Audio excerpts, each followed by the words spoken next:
마태복음, 신약성경 마태복음 26장 57절 말씀입니다.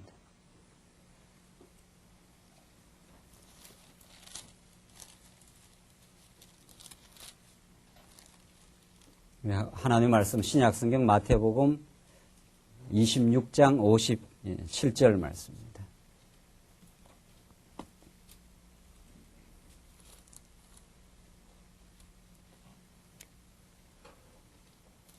이사이신 줄 알고 봉독 드리겠습니다. 예수를 잡은 자들이 끌고 대제사장 가야바에게로 가니 거기 서기관과 장로들이 모여 있더라. 베드로가 멀찍이 예수를 쫓아 대제사장 집들에까지 가서 그 결국을 보려고 안에 들어가 하속들과 함께 앉았더라. 대제사장들과 온 공회가 예수를 죽이려고 그를 칠 거짓 증거를 찾으매 거짓 증인이 많이 왔으나 얻지 못하더니 후에 두 사람이 와서 가로되 이 사람의 말이 내가 하나님의 성전을 헐고 사흘에 지을 수 있다 하더라 하니 대제사장이 일어서서 예수께 묻되 아무 대답도 없느냐. 이 사람들의 너를 치는 증거가 어떠하뇨 하되 예수께서 잠잠하시거늘 대제사장이 가로되 내가 너로 살아계신 하나님께 맹세하게 하노니 내가 하나님의 아들 그리스도인지 우리에게 말하라. 예수께서 가라사대 내가 말하였느니라. 그러나 내가 너희에게 이르노니 이후에 인자가 권능의 우편에 앉은 것과 하늘 구름을 타고 오는 것을 너희가 보리라. 64절까지 우선 봉독 드렸습니다. 우리는 지금 마태복음에 나타난 이제 예수님의 직임 가운데 마지막 그 제사 직임을 가지신 예수님에 대해서 우리가 지금 확인하고 있습니다. 오늘 우리가 지난 몇 주간부터 살펴 지금 온 예수님의 그 제사 직임을 이루어 가시는 이 사건은 우리가 늘상 하나님의 말씀을 대하다 보니까 이제 너무 익숙해져서 이 사건의 그 놀라움과 그 깊이와 그 오묘한 뜻을 저희들이 그저 너무 익숙한 차원에서 받아들이기가 쉽습니다. 그러나 여러분과 제가 오늘 읽어나가는 이 본문은 태초로부터 종말까지 이르는 전 우주적 사건에 있어서 가장 놀라운 하나님의 오묘한 뜻을 담고 있는 역사적 그 사건입니다. 이 역사적 사건에 드러나고 있는 아무에게나 보여주지 아니하시는 하나님의 그 놀라운 뜻을 성경이라는 진리의 말씀을 통해서 또 여러분과 제가 하나님의 영으로 오신 진리의 영으로 오신 성령의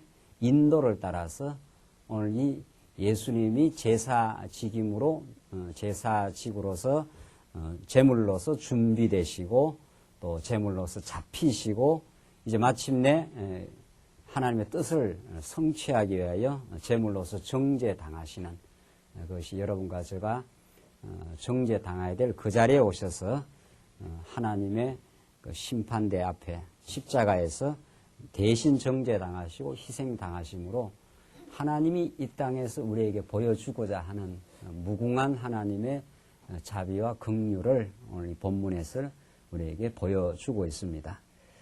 우리는 이 하나님의 말씀, 오늘 이 특별한 계시, 특별 계시로서의 성경을 우리가 접하지 못하면 오늘 이 땅 살아가는 모든 역사를 통해서 삶의 그 뜻을, 의미를 우리는 포착하지 못합니다. 그저 내가 능력이 있어 사는 줄 착각하고 내가 숨쉬고 내 맥박이 내 어떤 건강에 의해서 움직이는 줄 착각하며 역사의 주체로 우리는 허탄하게 스스로 등장하기도 합니다. 역사가 어디로 흘러가는지 왜 역사 가운데 나는 탄생하고 때로는 고통을 겪고 때로는 우리가 형통을 우리가 경험하며 살아가야 하는 이유를 우리는 현실 역사에서는 찾을 수가 없습니다. 그래서 하나님께서는 특별한 하나님을 알지 못한 영적인 소경이었던 우리들에게 하나님을 가르쳐 주시기 위해서 하나님 만세전에 그리스도를 이미 작정해 놓으시고 이 땅에 보내시고 그것을 하나님의 말씀으로 이렇게 기록해 놓음으로 이 기록된 성경을 통해서 하나님의 뜻을 우리에게 증거해 줍니다.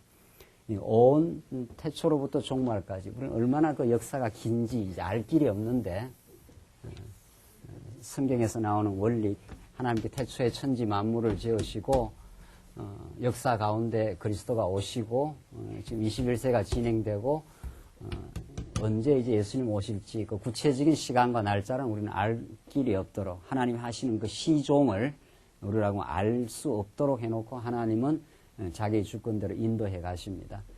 이 엄청난 하나님의 그 역사 가운데 그 역사의 중심부에 역사의 그 의미의 핵심으로 이 땅에 예수님 오시고 오늘 예수님은 만왕의 왕으로 권능을 가진 분으로 복음서 중반부에 이제 드러내십니다. 만물을 지배하시는 분, 바닷물을 잔잔케 하실 수 있는 분, 죽은 자를 적석에서 살려내는 생명의 주관자.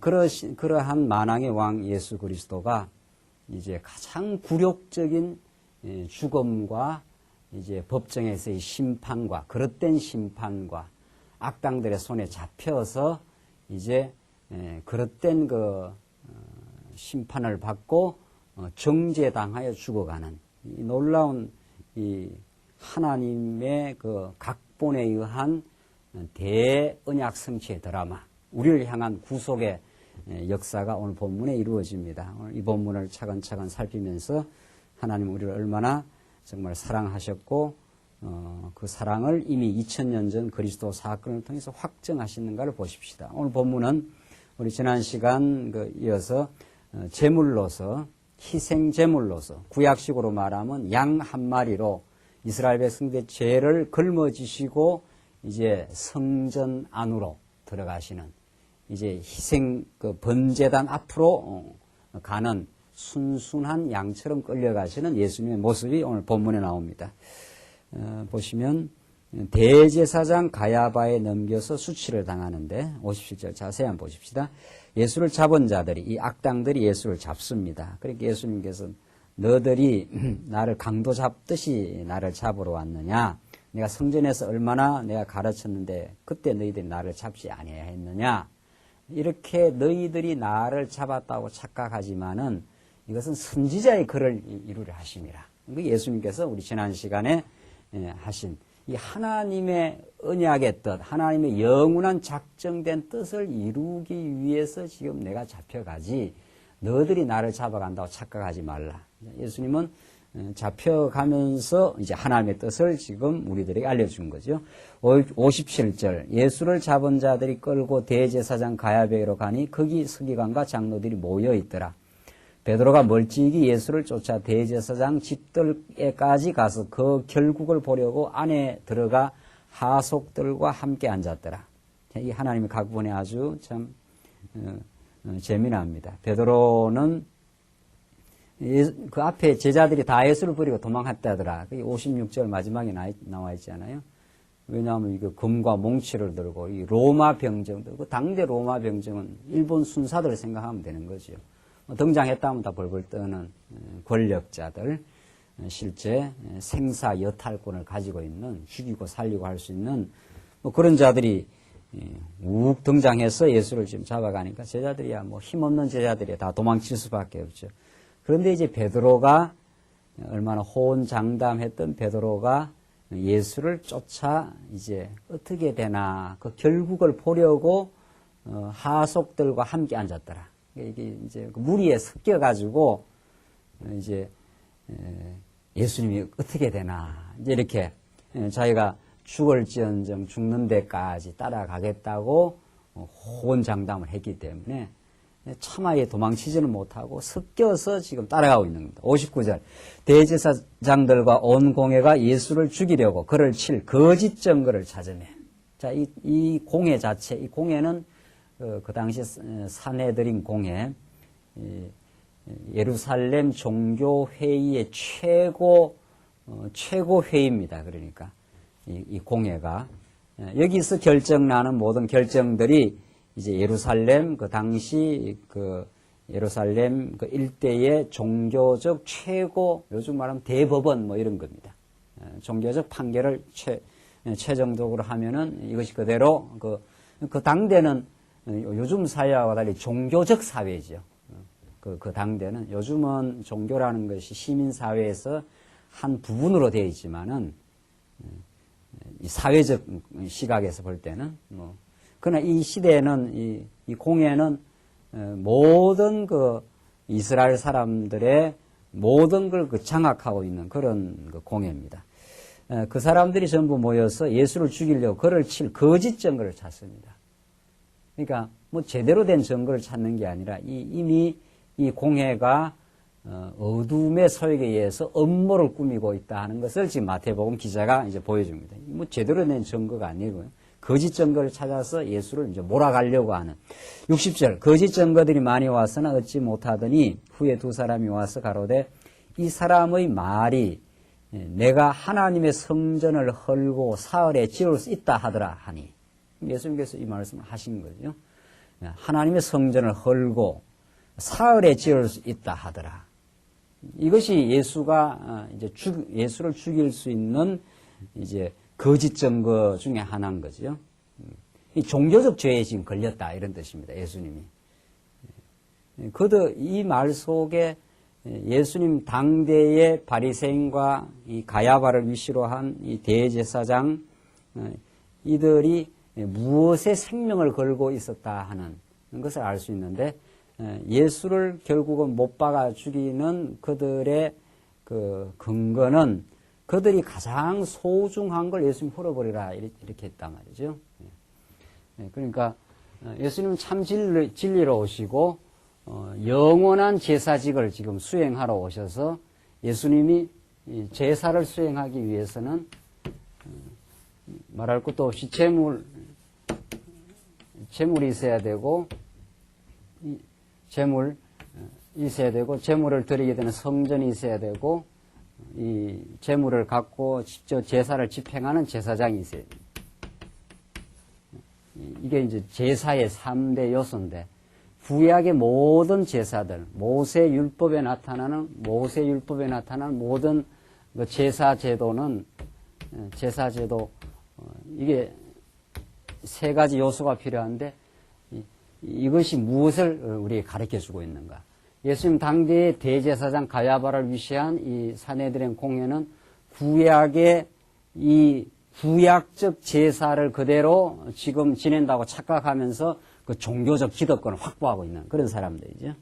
예수님은 이제 구약의 모든 그림자적 예수님의 그 실체를 가르쳐주는 그림자적 그 사건을 성취하러 오신 분이요. 구약의 모든 이제 재물이든 구약의 성전, 솔로몬의 성전, 지금은 이제 헤롯 성전인데 예수님 당대는 헤롯 성전, 헤롯이면 더 에스라 성전을 돌아와서 지은 에스라 성전보다 더 크게, 더 찬란하게 그렇게 지어놓은 성전. 이제 대제사장 가야바를 통한 그 당시 제사장들. 이걸 예수님께서는 몽땅 그림자는 새 것이 오면 모든 그림자들은 개혁할 때까지만 히브리서 말씀대로 개혁할 때까지만 이것이 존속하는 거죠. 성취할 때까지만 이것이 그림자 구조로 존속했다. 참것이 오기 때문에 이 모든 건 이제 사라지는 거예요. 그래서 예수님께서 저 성전 헐어라. 제자들이 저 성전이 얼마나 그 우람하고 얼마나 멋있습니까? 예수님께서 저 헐어버려라. 내가 3일 만에 다시 짓겠다. 이것이 예수님께서 이 땅에 오셔서 이제 구약의 모든 것을 종지부 짓고 결론 짓고 구약은 곧 나를 가르쳐 지금 한 그림자적 하나님의 뜻이었다. 계시였다. 이젠 내가 이 모든 일을 성취한다. 내가 구약의 양 대신에 어린 양으로 내가 오고 구약의 그 건물 성전 대신에 내가 3일 만에 죽었다가 부활함으로 하나님이 거하시는 그 생명의 부활로 예수님이 이 땅에 부활하심으로 우리 모두를 하나님 섬기는 그 생명을 공급받는 하나님 택한 백성의 생명을 공급받는 그래야 제사장은 그 재물을 가지고 지성소까지 하나님 보호자까지 나아가는 그 역할인데 예수님 스스로가 부활만 하신 것이 아니라 여러분과 저 모두를 대변하고 대표하여 부활하시고 성천하셔서 지금 보좌 우편까지 하나님이 나아가심. 그러니까 예수님께서 이 구약의 모든 제사 3요소를 예수님이 몽땅 성취하신 거죠. 그러니까 내가 헐어버려라. 내가 3일 만에 다시 짓겠다. 이걸 이 대제사장들은 견딜 수가 없는 거죠. 거기다가 자기들은 생의 의미를 걸고 그것이 자기들의 가치로 생각하는데 그걸 헐어버려라 하니까 그걸 통해서 자기들은 종교적인 기득권을 유지하고 민중들을 지배하는 그 권력 욕을 지금 충족하는 그런 지금 삶을 살아가는데 그 헐어버리라 하니까 이게 예수님께서 그 당대 거짓 지도자들과 애누리 없이 충돌하는 장면입니다. 그러니까 예수님은 이 땅에 오셔서 거짓과 화해하지 않고 그들과 충돌함으로 그 거짓에 의해서 정죄받아 죽는 거죠. 자, 그래서 62절 대제사장이 일어나서 예수께 묻되 아무 대답도 없느냐. 이 사람들의 너를 치는 증거가 어떠하냐. 자, 이런 증거를 가지고 너를 지금 정죄를 하는데 치는데 어떠하느냐. 뭐 이제 대답할 기회를 주는 것처럼 하는 거죠. 예수께서 잠잠하시거늘 이 이사야 53장의 그 예언을 예수님이 성취하십니다. 예수님은 순한 양처럼 고난을 겪고 해도 잠잠하게 따라갈 것이라고 이사야 53장에 굴욕을 당해도 아무 말로 그 응답하지 않을 것을 예수님께서 이사야에서 예언하는데 그 예수님의 그 예언을 너무도 리얼하게 53장에 잘 표현해서 한번 읽어볼까요? 53장 한번 보시죠. 어떻게 되는 이사야 53장 보시면은 예수님께서 어떻게 잡혀갈 것을 그대로 정말 아주 현장을 보는 듯하게 주전 그 8세기 700여 년 전 이사야가 예수님의 잠잠하게 끌려가는 장면 이렇게 표현합니다. 53장 7절을 보시면 그가 곤욕을 당하여 괴로울 때도 그 입을 열지 아니하였으며 마치 도수장으로 끌려간 어린 양과 틀 깎는 자 앞에서 잠잠한 양같이 그 입을 열지 아니하였도다. 이렇게 되어 있어요. 예수님 무슨 잘못해서 그렇게 한 게 아니고 자녀가 잘못했을 때 그 부모가 그 자녀의 그 잘못을 그 감당할 수밖에 없는 그런 처지에 끌려 들어가는 듯한 그런 모습이죠. 어린 양과 틀 깎는 자 앞에서 도수장으로 끌려간 어린 양과 틀 깎는 자 앞에서 잠잠한 양같이 그 입을 열지 아니하였도다. 그가 곤욕과 신문을 당하고 끌려갔으니 그 세대 중에 누가 생각하기를 그가 산자의 땅에서 끊어지면 마땅히 형벌받을 내 백성의 허물을 인하여 하였으리요. 형벌받을 백성의 허물을 인함이라 그렇게 누가 그렇게 했겠는가? 아무도 지금 모른다. 예수는 못 나가지고 지금 그 당대 종교 기준에 안 맞는 발언을 도발적인 발언을 하다 잡혀가지 이 예수가 자기 백성 하나님의 택한 백성의 허물을 인함인 줄 누가 알았겠느냐? 이 역사의 비밀이었다. 이 감추인 비밀이었다. 아무도 예수님이 십자가에 끌려들어갈 때 제자들은 지금 다 도망친 상태. 지금 본디오 빌라도 헤롯 민중들은 결탁해서 어둠의 권세가 예수 한 사람을 지금 죽음의 사지로 몰아가고 지금 정죄하고 마침내 십자가에 몰아가는데 누가 그걸 알았겠느냐? 아무도 모른다는 거죠. 다시 보면 마태복음 다시 보면 하십시다. 이렇게 예수님은 63장에 이사야의 예언의 성취로 도수장에 끌려가는 이제 그 짐승 잡는 곳 아닙니까? 도수장이라는 게 그런 끌려가는 어린 양처럼 틀 깎는 자 앞에서 그 양이 잠잠하듯이 예수께서 63절 잠잠하시거늘 이렇게 되어 있습니다. 구약 예언은 예수님이 어떤 형국으로 돌아가실 것까지 지금 예언하고 있는데 대제사장이 가로되 내가 너로 살아계신 하나님께 맹세하게 하노니 내가 하나님의 아들 그리스도인지 우리에게 말하라. 예수께서 가라사대 내가 말하였느니라. 예수께서 이제 어떨 때는 이제 예수님께서 그 말씀을 하십니다. 내가 말하였느니라. 네 말이 맞다. 지금 그 말이죠. 내가 하나님의 아들 그리스도다. 지금 그 말. 그러나 내가 너희에게 이르노니 이후에는 인자가 권능의 우편에 앉을 것과 하늘 구름을 타고 오는 것을 그러니까 예수님이 부활 성천하셔서 권능의 우편 하나님 우편에 앉을 것과 하늘 구름을 타고 오는 것을 다시 재림하실 것 너희가 보리라 하시니 이건 굉장한 그 역설을 안고 있습니다. 지금 예수님은 대제사장 가야바 앞에서 신문을 당하지 않습니까? 대제사장 가야바가 심판자고 예수님은 지금 죄인으로 끌려온 것처럼 정죄를 당하는데 예수님은 사실은 예수님의말로 창조주요 우주의 섭리자요 마지막 날 심판자시죠. 예수님이야말로 하늘의 대권을 갖고 있으신 분이니까 하나님만이 심판자신데 예수님은 하나님의 아들이시니까 아들은 아버지의 모든 권한을 부여받고 이 땅에 오신 분이니까 그러니까 내가 나중에는 너희들을 심판하게 될 것이다. 지금 그 말이죠. 하늘 구름을 타고 오는 것을 너희가 본다. 이것이 예수님이 자기 증거입니다. 네가 말 잘했다. 나야말로 너희들이 기다리고 기다렸던 메시아다. 이걸 대제사장과 그 당대 민중들과 이방인 본디오 빌라도는 말할 것도 없고 그 예수를 알아채리지 못합니다. 그러니까 예수님은 육신으로 이 땅에 오셨는데 말씀이 육신이 되어 오셨는데 예수가 육신으로 오신 예수가 영원한 로고스 말씀이라는 것은 아무도 알아채리지 못합니다. 그것은 정말 성령의 감동으로 진리의 영으로 깨닫는 하나님의 백성들에게만 열려지는 하나님의 놀라운 그 세계입니다. 예수님께서 이렇게 말씀하니까 대제사장들이 더 격분하는 거죠. 그러니까 예수가 그리스도라 우리가 이렇게 아무리 복음을 전도해도 하나님께서 그 전도를 듣기로 작정되고 귀를 열어주시고 눈을 열어줘야 듣습니다. 이건 너무 분명하지 않아요? 예수님께서 내 말하는 게 옳다. 내가 지금 장차 구름 타고 와서 너희들을 내가 다시 심판할 것이다. 내가 그런 심판주로 내가 다시 올 것이다. 이렇게 예수님 증거하면 할수록 이 어두움의 백성은 더욱 예수를 지금 거부하는 거죠. 그래서 이 하나님이 태초에 빛과 어둠을 지으시고 야곱과 에스를 하나님이 지어 갈라내시고 이 땅 위에 하나님이 자기 백성과 자기 백성 아닌 백성을 양과 염소를 지금 가르는 그 심판 역사는 역사의 진행에서 계속 이루어지고 여러분과 저는 하필 하나님의 택한 백성이 들어온 겁니다. 그래서 우리가 오늘 이 본문의 말씀을 통해서 예수는 그리스도십니다.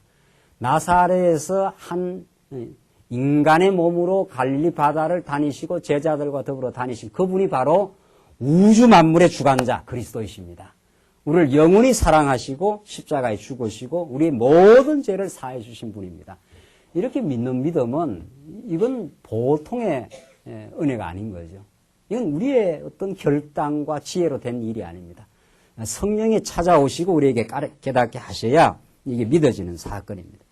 그래서 65절 이에 대제사장이 자기 옷을 찢으며 가로되 저가 참남한 말을 하였으니 이 참남하다는 말은 하나님을 신성 모독했다 이런 뜻입니다.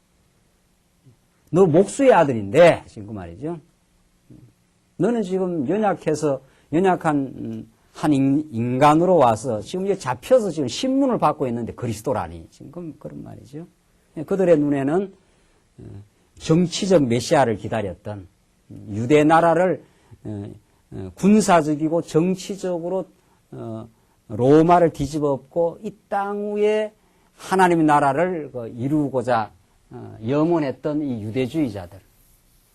이게 이제 구약의 다윗 나라의 지상적 성취를 염원한 거예요. 다윗이 실제로 등극했을 때 모든 이방 대적을 다 물리쳐서 최강의 나라를 다윗 당대에 이루었지 않았어요? 그것이 연속되는 줄로 그렇게 생각했어요. 모든 세속주의자들은 이 땅 위에 살아가는 모든 세속주의자들의 눈에는 예수가 안 보입니다. 그 영원하신 예수, 영원한 생명이 안 보입니다. 그런데 예수가 얼마나 지금 연약한 모습으로 한 인생의 모습으로 지금 등장해 있는데 가야바가 예수를 믿을 리가 있나요? 메시아는 와서 다윗처럼 모든 이방 대적을 진멸하고 이 땅에 강력한 나라를 이룰 줄 알았는데 웬걸 예수는 지금 드디어 신문대 앞에 지금 서 있는 모습으로 등장을 합니다. 그래서 너가 무슨 그리스도냐 이거죠. 그래서 제가 참남한 말을 하였으니 어찌 더 정인을 요구하리요. 보라, 너희가 지금 이 참남한 말을 들었도다. 이 말을 들었지 않느냐. 지금 죽어야 되지 않느냐. 이 생각이 어떠하냐. 가로되 대답하여 가로되 저는 사형에 해당하니라 하고 이에 예수의 얼굴에 침 뱉으며 주먹으로 치고 또는 손바닥으로 때리며 그때 예수님이 이제 수욕을 겪게 됩니다. 욕을 겪게 되는 수치를 지금 온갖 수치를 겪게 되는 장면입니다. 가로되 그리스도야 너희 우리에게 선지자 노릇을 하라. 너를 친 자가 누구냐 하더라. 그리스도는 선지자니까 그리스도의 직분 가운데 제일 먼저 선지자니까 너 선지자는 모든 걸 알아 맞출 수 있지 않느냐. 너를 친 자가 누군지를 맞춰봐라. 이렇게. 이 장면은 참 복음 중에 복음입니다. 만왕의 왕이요 심판주 중에 참 심판주이신 그분이 가장 이 죄악된 인생의 심판대 앞에 서서 죄악된 인간들의 그 심판대 앞에 서서 거꾸로 지금 그 욕을 당하는 장면. 이 욕이 누구를 위한 것이냐 이 말이죠. 누구 때문에 이 수치와 이 모욕을 예수님께서 잠잠하게 도수장에 끌려가는 그 어린 양처럼 그렇게 이 치욕을 겪어야 했는가. 이 치욕을 받으심으로 마침내 죽으심으로 우리가 죄악 때문에 겪어야 될 모든 그 수치를 예수님이 온통 지금 감당하고 계시는 그리스도의 그 모습입니다. 69절 보십시다. 69절로 75절 베드로가 예수의 예언대로 3번 부인하고 심히 이제 통곡을 하는 장면입니다. 자, 예수는 이렇게 하나님의 뜻 가운데 수치를 겪고 거짓 지금 증거를 받아 이제 죽음의 자리로 지금 가고 있는데 69절 베드로는 어떻게 그렇게 3년 동안 예수를 따라다니며 하나님의 교훈을 하늘나라 복음을 들으며 예수님의 입에서 나오는 또 예수님의 그 실제 표적적 사건을 통해서 무수히 예수님이 하나님의 아들임을 증명해 줬습니다. 바다를 잔잔케 하고 죽은 자를 살리시고 죄를 사하시고 예수님이 그 베드로가 어떻게 되는가 보십시다. 베드로가 바깥들에 앉았더니 한 비자가 이 계집종입니다. 여자 계집종. 비자가 나와 가로되 너도 갈릴리 사람 예수와 함께 있었도다 하거늘 베드로가 모든 사람 앞에서 부인하여 가로되 나는 내 말하는 것이 무엇인지 알지 못하겠노라 하며 말도 얼마나 재미나요? 그 말을 못 알아들을 일 뭐 있나요?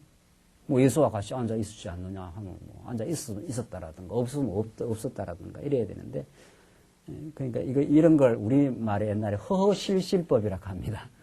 그 우리 국어책에 옛날에 보면은 알긴 아는데 바보 흉내 내는 거 있잖아요.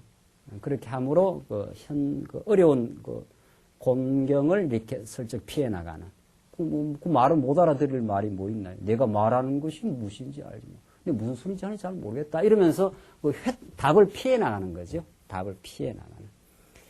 참 얼마나 이게 참 그 안타까운 모습인지 모르는 거죠. 네, 안타까운 이 베드로의 그 이중성 말이죠.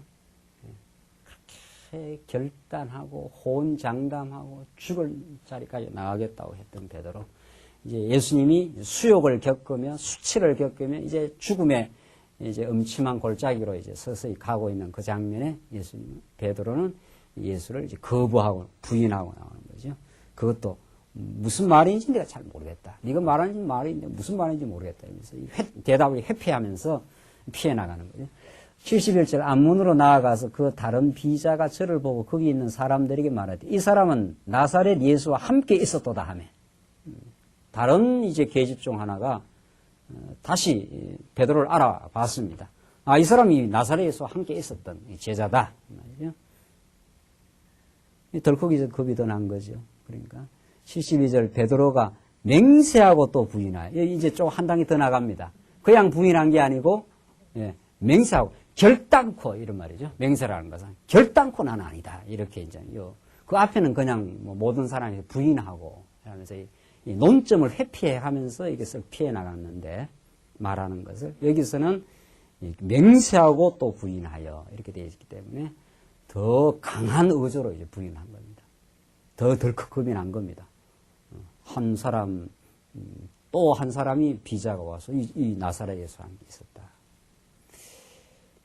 우리는 성경에서 무슨 심리 묘사를 하는 건 아닌데 그 심리 그 묘사를 우리가 조금 해보면은 그 베드로가 얼마나 그 참 유약하고 베드로의 그 호언장담과는 다른 그 인생의 연약성의 모습을 그 심리를 잘 성경은 추적해 가고 있습니다. 사실은 인간이 이렇다 이런 것을 인간의 그 참 마음으로 예수의 그 십자가의 자리에 따라갈 수 없고 예수만이 우리의 참 구원자이시다. 예수가 하신 일이야말로 우리의 구원의 반석이 되지 그 인생의 그 허무함, 하나님 붙들어 주지 않았을 때 인생의 그 연약성, 그것을 여실하게 지금 보여주는 장면입니다. 73절 후에 곁에 섰던 사람들이 나와 베드로에게 이르되 너도 진실로 그 당이라 그 예수와 함께 있었다 이 말이죠. 내 말소리가 너를 표명한다 하거든. 네 목소리 들어보니까 틀림없는 사람이다. 이렇게 곁에 있는 사람들까지 베드로를 이제 그렇게 확인시켜 준 겁니다. 74절 보면 저가 뭐라고 되어 있습니까? 예, 이제 이거는 이제 한 단계 더 나간 거 아니에요. 예, 이게 참. 예, 처음에는 그냥 부인했고, 그 다음에는 맹세했고, 나는 결탄관이다. 이렇게 나왔고, 그 다음에는 저주하며 이렇게 되어 있어요. 예수를 저주한 거예요. 나는 그 녀석 그거 본 적도 없다라든가, 그건 죽어 마땅해. 이렇게 한다든가. 그 저주라는 건 나를 그 자리에서 빼내기 위해서는 저쪽을 쳐버려야 되잖아요. 그래야 내가 확실하게 그 사람과 같이 있었지 않았다는 것을 증명하는 거니까. 그냥 뭐 부인하는 정도가 아니라 저거는 죽어 마땅한 인간이야. 뭐 이렇게 저주해버려야 내가 그쪽에 한 당이 안 되는 거죠. 한 편이 안 되는 거예요. 나는 저 편하고는 다르다는 걸 지금 밝혀야 되니까. 이게 인간의 모습입니다. 인간의 우리 인생의 그 모습은 자기 유익을 위해서 뭐라도 한다 이런 뜻입니다. 우리 하나님 앞에서 우리가 죄인된 모습은 자기 좋으면 뭐 이렇게 삼키고 자기 싫으면 뱉는다는 말이 있잖아요. 인간이 어떤 궁지에 몰릴 때 인간의 그 본성이 이제 드러나기 마련이고 그건 너나 할 것 없이 있는 인생의 그 본질적인 모습입니다. 성경은 그것을 오늘 예수님의 십자가에 매달려 가는 이 죽음으로 지금 심판받고 정죄받고 하나님의 거룩한 뜻을 이루는 이 장면에 이렇게 베드로의 부인 사건을 이 장면에 하필 그래 넣어놔야 했느냐 이 말이죠. 이런 베드로를 위해서 예수님이 죽는다 이런 뜻입니다. 베드로는 우리 모든 하나님의 택한 백성의 대표적 인물로 여기 등장하고 있을 뿐입니다. 누가 베드로에게 돌을 던질 수 있겠느냐 말이죠. 현장에 잡혀온 그 여인에게 이 율법에 따르면 죽여야 되지 않느냐? 예수 당신은 어떻게 할 거냐? 예수는 아주 절묘하게 그 사태를 풀어나가지 않아요? 뭐 죽이라 한다든가 죽이지 말라 한다든가 예수는 그렇게 대답하지 않고 죄 없는 자 돌로 쳐라 이렇게 함으로 그 사태를 전혀 다른 방식으로 풀어나가지 않았어요. 오늘 베드로 사건은 예수님이 지금 수욕을 당하시고 온갖 수치를 지금 당하시며 택한 백성들의 죄를 위해서 지금 구속의 드라마를 지금 연출해 나가시는 실행해 나가시는 이 장면에 베드로의 이 극적인 세 번 부인 그것도 마침내 저주하며 맹세하여 가로되 이렇게 되지 않았어요? 나는 예수 그 녀석 몰라. 그러면 그놈하고는 내하고는 편이 달라. 나는 그 편에 있지 않아. 이렇게 결국은 거부하고 말았던 그 베드로에게 예수님은 부활하고 하시고 베드로에게 찾아가십니다. 그러니까 베드로가 예수께 나올 면목이 없는 거죠. 우리는 그런 존재입니다. 우리는 하나님 앞에서 얼마나 많은 부인과 하나님 자리에 오르려고 하는 허탄한 오만과 어리석은 인생이기에 우리가 하나님 앞에 나갈 힘이 없습니다. 사실은. 무수한 반복적인 범죄를 우리는 행하고 은혜를 받고도 그랬기 때문에 그런데 예수님께서 이런 베드로에게 사실은 먼저 찾아가셔서 갈릴리 바다에서 예수님이 베드로를 만나 주시고 부활의 주를 증명해 주시고 베드로를 은혜로 다시 사로잡아 주십니다. 그 놀라운 그 하나님의 그리스도를 통한 하나님의 놀라운 그 사랑은 마침내 베드로로 하여금 다시는 자기를 자랑하지 못하게 하고 호언장담했던 인간적 허세가 사라지게 되고 이제 예수의 사랑 앞에 우뚝 서는 신앙인으로서는 하나님을 믿고 의지하는 인생으로 자신의 의와 자신의 결단을 의지하는 인생이 아니라 그러니까 이 베드로의 3번 부인 사건은 하나님 작정된 프로그램입니다. 이렇게 이런 그 실수를 통해서 하나님께서는 베드로를 신앙인으로 만드시는 역사. 그래서 베드로로 하여금 무한히 자기를 용납하고 찾아와 주신 그리스도를 한없이 사랑하게 만드시는 하나님의 그 사랑의 전략입니다. 베드로가 이런 실수가 없이 그냥 주를 위해서 살았으면은 그게 자기 자랑이 될 가능성은 얼마든지 있는 거죠. 베드로뿐만이 아니라는 거죠. 우리가 하나님 앞에서 많은 실수, 범죄, 어리석음을 하나님께서 놔두십니다. 그냥. 이미 예수님 예언까지 했지 않았어요? 이게 예수님이 알지 못하고 이렇게 부인이 돼서는 모르는데 너 다국이진 3번 부인할 것이라 이렇게 예언까지 해버려요. 다 알아요. 예수님께서. 하나님 계획 가운데. 이 베드로의 이 사건은 베드로의 남은 생애에 자신을 결코 자랑할 수 없는 근거가 되고 그 실수를 용서하신 무한한 하나님의 은총의 자리가 된 거죠. 이게 베드로 하여금 이런 나를 위해 베드로는 그 예수님의 수치 장면을 봤으니까 뺨 맞으시고 침 맞으시는 그 모든 수치 장면을 보죠. 마침내 십자가에 매달리시며 고통받는 그리스도를 경험한 사건. 우리는 오늘 이 베드로의 2000년 베드로의 그 역사적 그 사건의 현장에 우리는 중첩되어 들어가는 거죠. 우리 오늘 이렇게 살지만은 2000년 지난 오늘 이 시대에 살지만 사실상 오늘 이 본문을 읽으면서 저주하며 맹세하여 가로되 나는 그를 알지 못한다.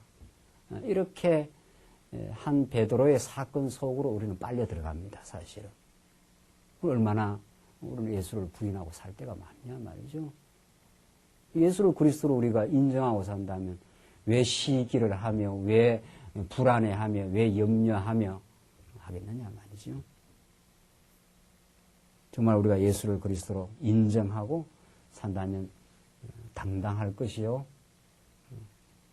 하늘 아래 부러운 것이 없는 하나님의 우리는 자녀가 되었고 정말 다른 사람하고 키재기하면서 밀고 땡기고 해야 되는 그런 심리적인 플레이를 왜 하며 말이죠. 그래서 당당하고 감사하고 오늘 살아있음이 축복이요. 그게 우리 인생의 예수 아는 인생인데 우리가 다 그렇게만 살지 않는다 말이죠. 지금 그래도 우리가 많이 변해가고 있지만 전날에는 뭐 말할 것도 없는 거죠. 예수 모를 때요. 다 자기가 잘나서 살았고 우리가. 그래서 저가 저주하며 맹세하여 가로되 내가 그 사람을 알지 못하노라 하니 닭이 곧 울더라. 뭐 타이밍도 뭐 정확하지요. 닭 울기 전에 3번 나를 부인한다. 그 하나님께 사인까지 다 줬어요. 그래야 이야 이거 맞구나. 예수님의 말이 맞고 내 말이 틀렸구나. 그게 우리 인생의 회개입니다. 회개는. 우리는 내 말이 맞고 하나님의 뜻이 잘못됐다고 생각하지 않아요? 나는 왜 이 일을 겪어야 되느냐, 뭐 이런 이야기들. 뭐 내 생각이 다 옳고 하나님 내게 하신 건 다 싫어 보이는, 잘못돼 보이는 거지. 그게 불순종입니다. 그걸 꺾는데 몇 년 걸려요? 네, 우리 권사님 한 80년, 이제 곧 80년 다 돼가시죠. 80년에 내가 틀렸고 당신이 맞았습니다. 이게 우리 인생의 마지막 결론입니다. 우리는 그렇지 않아요. 내가 옳고 하나님 하시는 일이 다 마음에 안 들어요. 다. 그렇지 않습니다. 하나님 하시는 일이 옳고 내가 틀려먹은 거죠. 내가 잘못 생각을 했었습니다. 당신은 나를 향한 뜻이 너무도 깊었고 나를 이 땅에 태어나게 하신 오묘한 뜻을 가지고 섭리를 하셨고 내가 누구를 만나 이런 일 저런 일을 겪으며 지금 살아가야 하는 그 이유 속에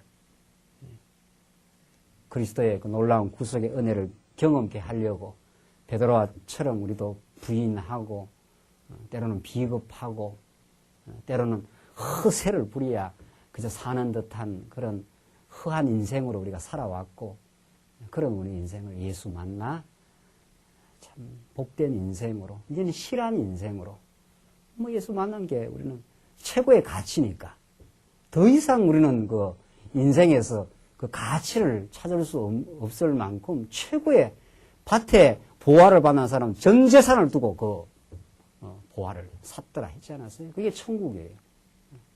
내 전부를 다 주고 사는 거죠. 보화는. 그게 예수는 그리스도이십니다. 그는 우리의 왕이시고 그는 우리의 지혜의 원천이시고 그가 우리를 영원히 사랑하신 분이십니다. 그 말 아닙니까? 이에 베드로가 예수의 말씀에 답을 울기 전에 내가 3번 나를 부인하리라 하시니 생각나서 예수님께서 미리 예언을 해주니까 그게 생각난 거죠. 그래서 밖에 나가서 심히 통곡하니라. 이때 통곡은 회개로의 통곡입니다. 하나님 앞에서 뉘우침. 이건 굉장히 아름다운 시간이죠. 하나님 내가 틀렸습니다. 내가 허세를 부렸습니다. 하나님의 뜻이 맞았습니다. 이 시간이 참 우리에게는 택한 백성이 너무도 복된 시간이. 가룟 유다는 다르지 않아요? 가룟 유다도 뭔가 느끼고 했지만은 이 하나님께로 돌이킴이 아니라 가룟 유다는 자기가 목매어 죽어버려. 그게 아주 다릅니다. 아주 비슷하게 현상은 비슷하게 보이지만은 베드로는 그걸 깨닫고 자기의 어리석음을 발견하고 주 앞으로 돌이켜지는 인생으로 만든 거고 가룟 유다는 그하고는 다른 길을 가죠. 27장 봅시다. 27장 드디어 이제 제사직이 이제 수행되는 장면입니다. 제물로 잡혔으니까 잡혀서 어떻게 이제 정죄당하고 죽는가 하는 것을 자세하게 보여줍니다. 구약식으로 말하면은 이렇게 양이 여기서 번제단에서 잡혀서 피를 흘려서 씻어가지고 대제사장이 이 지성소로 여기 율법이 있는 이곳에 가서 그 피를 뿌려야 되잖아요. 율법은 죄값은 사망이라고 해서 이스라엘 백성이 범죄했으니까 죽음을 요구하기 때문에 그 죽음의 피를 이제 가지고 대제사장이 이쪽으로 이제 들어가는 예수님 십자가에 죽으시고 예수님이 제물 되시고 예수님이 대제사장 되시고 예수님이 이 성전이 되시고 구약의 모든 것을 예수님이 지금 걸머지시고 지금 착착 이제 진행이 됩니다. 27장 보시면은 1절로 2절 대제사장과 장로들이 예수를 결박해서 빌라도에게 이제 넘기는 장면입니다. 새벽에 모든 대제사장들과 백성의 장로들이 예수를 죽이려고 함께 의논하고 밤새워 지금 역적 모의를 지금 하는 거죠. 죽이려고 함께 의논하고 결박하여 끌고 가서 총독 빌라도에게 넘겨 주니라. 하나님의 뜻을 그대로 착착이로 이방인의 손에 넘겨서 십자가에 매달려 죽어야 되니까. 자, 그러니까 이 종교적인 그 죄, 3일 만에 성전을 헐고 세운다는 이걸로 예수를 죽일 근거는 안 되죠. 자기들의 그 종교에 걸린 거니까. 그러다 예수를 죽일 근거는 안 되니까 이 사람들이 실제 죽이고 싶은 것은 자기들의 성전을 허물려고 하는 그 예수님의 아주 자기들의 기준으로 봤을 때는 도발적인 행동이죠. 혁명적인 선언이죠. 자기들은 그걸 성전을 생명으로 생각하는데 그거 헐어버려라. 내가 3일 만에 짓겠다. 예수님께서 했으니까. 그런 이단적인 잘못된 주장을 하는 예수를 죽여야 하는데 실제 죽이는 그 근거는 뭐를 갖다 대는가 하면은 이 자가 유대인이 왕이라 합니다. 이렇게 빌라도한테 정치적인 제목을 갖다 댑니다. 이게 인간의 그 명분과 실제가 다른 거죠. 실제 죽이고 싶은 그 근거는 자기들의 이해관계와 갈려 있지만은 실제는 다른 명분을 갖다 대서 빌라도에게 그렇게 죽일 수 있도록 근거를. 누가복음이 더 자세히 잘 나오는데 그게 이 사람은 가이사한테 세금을 바치지 말라 하고 자기가 자칭 유대인의 왕이라 해서 로마 그 왕권을 지금 도발하는 자입니다. 정치적인 이 범죄를 행했다. 이렇게 몰아갑니다. 아주 그 음모지요. 인간은 도무지 그런 음모의 명수입니다. 자기 실제 마음과 겉으로 드러나는 마음이 달라요. 겉으로 표현하는 마음이 다른 거죠. 이 장면을 한번 보십시오. 이 예수님을 착착착착 몰아가는 베드로의 부인 사건, 이 대제사장들의 그 음모, 여기에 모든 우리 죄악된 인생의 모습이 걸려 들어갑니다.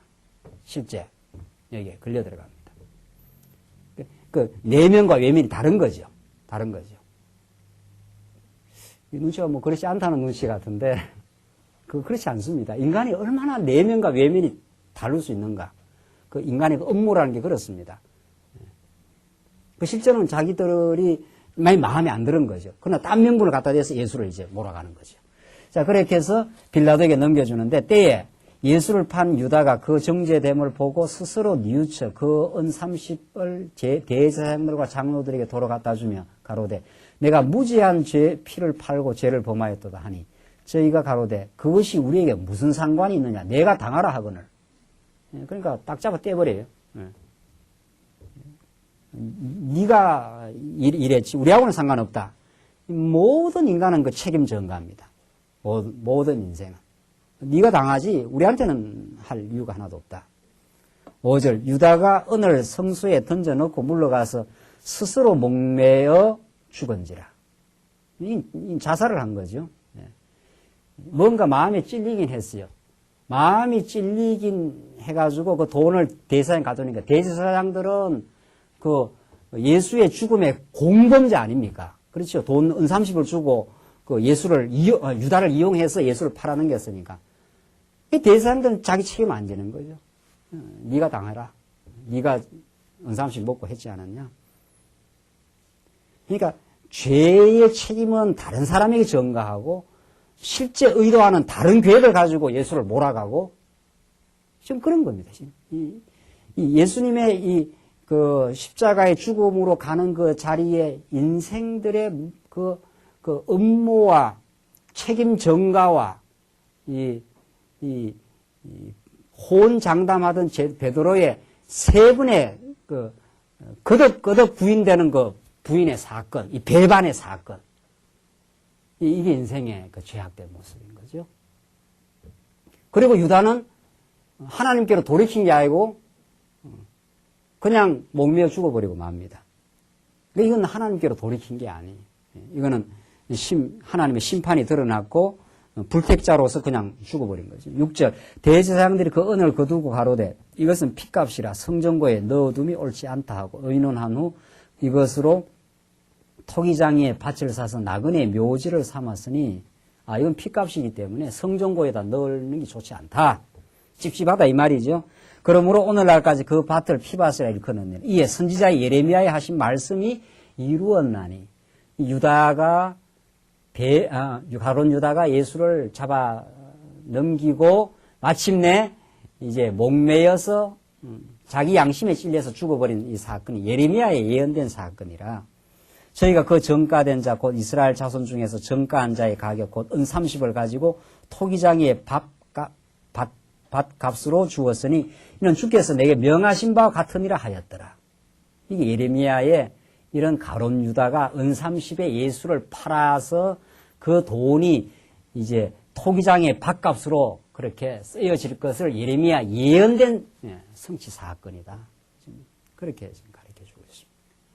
그러니까 지금 우리는 하나님께서 예수님을 그리스도로 지금 증명하기 위해서 모든 지금 주변의 역사를 쓰는데 유다도 동원하고 지금 대제사장 가야바가 음모를 지금 꾸며가지고 지금 본디오 빌라도에게 정치적인 제목을 만들어가지고 지금 넘기잖아요. 이런 모든 그 악의 악의 세력들이 합동해서 지금 이렇게 예수를 지금 몰아가고 있습니다. 베드로는 부인하고 제자들은 다 도망치고 베드로 혼자 남아 따라갔었는데 베드로는 부인하면서 이 지금 역사 조금 더 뒤에 가면은 민중들이 바라바는 놔주고 예수를 십자가에 못 박아라. 이렇게 되잖아요. 이런 그 악의, 이걸 사도행전에서는 뭐라고 그런가 하면은 하나님의 뜻, 예정하신 뜻을 이루려고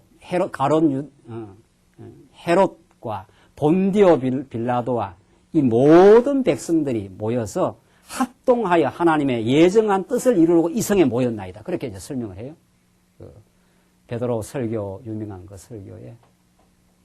그 베드로가 이걸 지금 이 착착 이 하나님의 정한 뜻, 만왕의 왕이신 그 예수 그리스도가 이 악당들의 계략에 끌려 들어가듯이 끌려 들어가면서 지금 십자가에 죽어가는 이 사건을 하나님의 예정한 뜻을 이루려고 이렇게 진행되었다.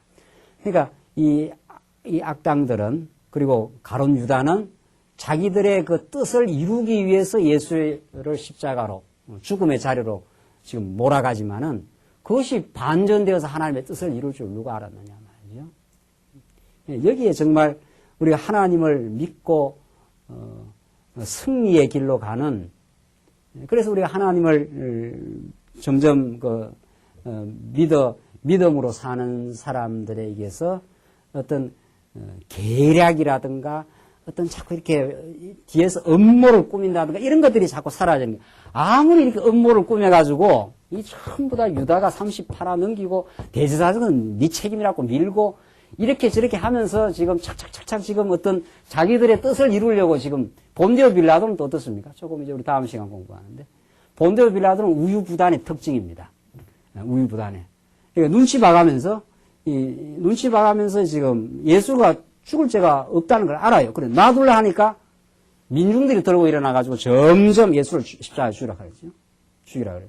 그러니까 그 민중들의 요구를 안 들었다면 밀란이 드러날까 싶어서 손 씻고 물에다 손 씻고 책임을 빠지고 너들이 알아서 하라 이렇게 되는 거죠.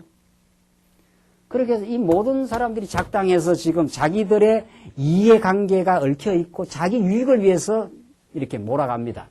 그래서 예수님이 십자가에 죽습니다. 그야말로. 그러나 그게 승리의 길이에요. 그게. 예. 완전히 바둑 뜨다가 큰 작은 집을 잡아먹었는데 대마 하마가 이렇게 나중에 뒤집어져 가지고 이 역전의 그 드라마가 연출되는 듯한, 이게 하나님께서 악의 그 도모를 도모에게 진 것처럼 보인 예수가 막판에 역전의 드라마를 일으켜서 그 승리하는 장면입니다. 이 예수를 우리가 믿게 되면은 우리가 이렇게 그런 그 궁리가 없어지는 거죠. 우리가 몰리고 때로는 실패하고 뭐가 어려워지는 것 같아도, 그래서 악의 세력들이 준동해서 합력해서 어떤 일을 몰아가는 것 같아도 그건 언제나 하나님의 수보다 한 수가 낫습니다. 하나님의 택한 백성을 어떻게 해볼 도리가 없고 하나님의 택한 백성은 오히려 그곳에서 하나님의 보호를 받고 마침내 승리의 길로 갑니다. 하나님 택한 백성은 때로는 부인하는 어리석음을 겪어도 하나님은 베드로를 보호하시고 마침내 그 사건을 통해서 악에서 건져내시고 승리의 길로 가게 하신 하나님의 그 놀라운, 정말 이 드라마 같은 이 승리가 지금 예수님의 제물로서 하나님의 영원한 그 작정을, 택한 백성의 뜻을 이루어가는 지금 지금 제사직 성취 사건에 지금 나타나고 있어요. 오늘 결론을 지어 보십시다. 11절 계속 마지막 보시면은 백성들의 요구대로 예수가 이제 정죄되며 죽이도록 넘겨주는데, 예수께서 총독 앞에 섰으며 총독이 물어가로되 내가 유대인의 왕이냐? 이게 지금 그렇게 고소를 한 거거든요. 이게 누가복음에 보면 더 자세히 나와요.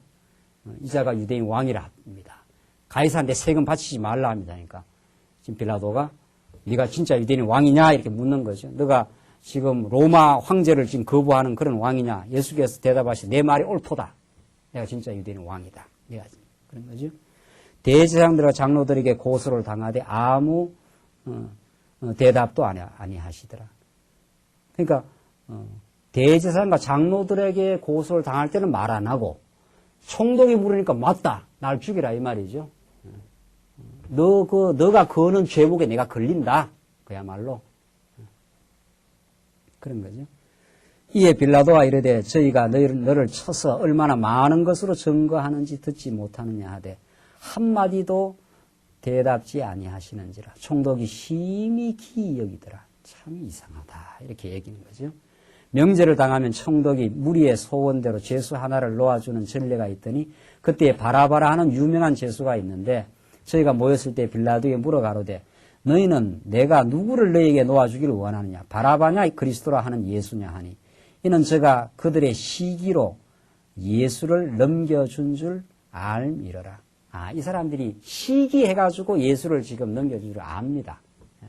베드로는 그건 알고 있어요. 본디온 빌라도는 그걸 알고 있어요. 그래서 누굴 놔줄까 지금 묻는 거죠. 총독이 재판자리에 앉았을 때 그 아내가 사람을 보내어 가로되 저 옳은 사람에게 아무 상관도 하지 마옵소서. 이 본디오 빌라도 부인은 알았어요. 이 사람이 예수가 옳은 사람이다. 죄를 무슨 특별히 죽어야 될 죄가 있는 사람이 아니다. 그러니까 이 사람 상관하지 말고 풀어줘라. 지금 그 말이죠. 오늘 꿈에 내가 그 사람을 인하여 애를 많이 썼나이다 하더라. 대제사장들과 장로들이 무리를 권하여 바라바를 달라하게 하고 예수를 멸하자 하게 하였더니 그러니까 대제사장과 장로들은 무리들을 그 백성들을 권해가지고 뒤에서 이제 그 조종을 하는 거죠. 바라바를 달라하게 하고 예수를 멸하자. 충동질을 하는 겁니다. 그러니까 이 민중은 이 믿을 사람들이 아닌 거죠. 진리의 민중의 소리가 뭐 신의 소리 하는 이 민주주의 하는 사람들이 하는 이야기인데 민중의 뜻이 하늘의 뜻이라는데 천만의 말씀입니다. 그야말로. 민중들은 하나님의 계시가 없는 진리가 없는 민중들은 그때마다 자기의 유익을 따라서 움직입니다. 그러니까 숫자가 많은 게 진리가 아니라는 거예요. 그야말로. 이걸로 민주주의로 말하면 예수님은 혼자 하시고 제자들까지 다 도망쳤으니까 얼마나 많은 사람들이 일치단결해서 예수를 못 박았지 않았어요? 그러나 수많은 게 진리가 아닙니다. 언제나 교회 운동은, 진리 운동은 하나님의 진리가 한 영혼에게 역사하고 진리가 역사해서 말씀 운동이 일어난 거지 수가 동원돼서 그런 적이 없는 거죠. 그렇게 해서 이 민중들이 합세해가지고 마지막 예수를 십자가에 못 박아야 하겠다. 이렇게 마침내 예수는 십자가에 못 박히는 자리로 나아갑니다. 이게 하나님께서 자기 진리를 드러내는 이 어두운 백성들에게 보이지 않는 하나님의 정한 이치였고 베드로의 부인 사건을 통해서 하나님 택한 백성 부인 사건을 통해서 이렇게 하나님의 뜻을 거스리는 베드로에게 하나님의 그 사랑을 확정함으로 예수는 구약에 예언된 대로 택한 백성들의 제물로 오셔서 택한 백성들의 그 사랑을 성취하고 악한 모든 어둠의 계획들을 일거에 괴멸시키는 하나님의 그 승리를 보여줍니다. 이 예수를 우리가 따라가고 있어요. 이 예수를. 그래서 우리는 때로는 몰리고 때로는 어떤 악의 도모에 의해서 우리가 억눌려도 그것은 우리에게 오뚜기처럼 다시 하나님 앞에 승리의 길로 갈 뿐입니다. 우리는 때로는 권력에 의해서 때로는 어두움의 도모에 의해서 몰릴 때가 있어요. 그러나 그것이 패배의 길이 될 수가 없는 거예요. 그래서 모든 사람이 예수를 십자가 위로 패배의 자리로 실패의 자리로 몰아갔지 않았어요? 그게 하나님의 승리의 자리였다. 그게 우리 택한 백성을 구원하시고 우리에게 하나님이 행하시는 일을 보여준 그 놀라운 길이었다는 것이 오늘 이 제물로 정죄당하시고 죽어가시는 패배한 것처럼 보이는 그 자리야말로 가장 우리를 사랑하신 자리요. 하나님의 그 능력이 최종적으로 실현되는 자리입니다. 그래서 우리는 절망하지 않는 거죠. 그 예수를 믿기 때문에 우리의 오늘의 패배와 몰림과 때로는 억울함까지도 하나님 다 아시고 우리에게 갚아주시고 우리를 영원한 보상을 하십니다. 그 예수를 우리가 지금 믿고 있습니다. 그래서 우리는 궁리가 점점 사라지고 도모가 사라지고 우리는 어떤 이렇게 계획을 해서 사람들과 음모를 해서 어떤 일을 이루고자 하는 뜻이 사라지고 믿는 대로 감사하고 주신 대로 우리 성도들과 사귀고 그런 우리는 참 명명백백한 하나님 앞에서의 삶으로 갈 수 있는 그 근거를 예수님은 오늘 이 제물로서의 사건을 통해서 우리에게 너무도 생생하게 보여주고 있습니다. 기도하십시다. 우리 자비하신 하나님 아버지, 본디오 빌라도와 헤롯 왕과 대제사장들이 합력해서 예수를 십자가로 정죄의 자리로 몰아간 그 일이 우리에게는 참 생명의 길이요, 우리에게 영원한 속죄의 길이요, 하나님의 무한한 사랑을 드러내시는 그리스도의 승리의 자리가 되었음을 오늘도 이 본문의 말씀을 통해서 확인했습니다. 주께서 우리를 그런 방식으로 지금도 살아계셔서 우리와 함께 하시고, 우리가 때로는 예수를 부인하는 베드로의 자리에서 허망되게 살아갈 때가 많지만 한결같이 우리를 사랑하시고 우리를 참 승리의 길로 인도해 가시는 그 하나님을 의지하여 오늘도 당당하고 주 앞에 기쁨으로 이제 있는 모습대로 사는 참 자유와 승리의 길을 가게 하시옵소서. 예수님 이름으로 기도하옵나이다. 아멘.